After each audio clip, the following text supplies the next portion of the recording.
কিভাবে মিডিয়াগুলোকে আমরা গড়ে তুলি। এরপরে অন্তত এই পিরিয়ডে কোনো মিডিয়া চাটুকারি করবেন, মিডিয়া বন্ধ হয়ে যাবে।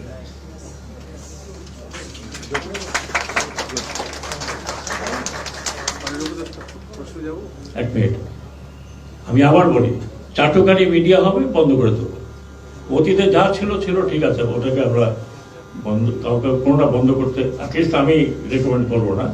আমি তথ্য আমার কাছে নাই, বাট আই উইল ইনসিস্ট, আপনারা আমাকে জানেন যে আমি খুব একরক্ষা মানুষ। চাটুকারি করবেন, ক্লোজ দ্যাট মিডিয়া। সেটা আপনারা আন্তর্জাতিক হাউকাউ করেন, চিল্লাচিল্লি করেন, যা করেন, আই উইল ডু দ্যাট।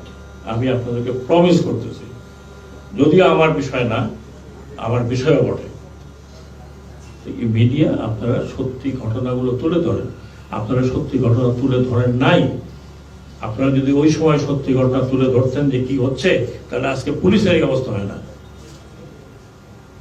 আমরা বারবার বলছেন না না না না, কিছু হয় না, কিছু হয় না, কিছু না। বিবিসির থেকে আমি দেখতেছি, কিন্তু আমাদের মিডিয়া দেখাতে পারো না। সেই মন ইউ, সেই মন তার মিডিয়া ওনার। এইভাবে আর মিডিয়া দেওয়া হবে না। ভালো মন্দ দুইটাই উঠাবেন। আপনার খালি টক শো করেন, যখন টক শোতে নিয়ে যান আবার লিস্ট দেখেন যে কাকে টাকা যাবে, কাকে টাকা যাবে না।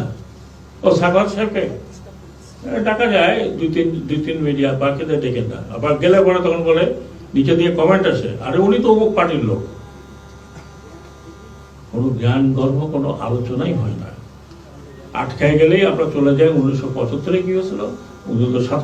Please don't call them. এদেশ মেধা শূন্য হয়ে গেছে। আপনারা ডেকেন না এসব লোকজনকে, চাটুকারদের ডাকবেন না, চাটুকারি মিডিয়া হবেন না।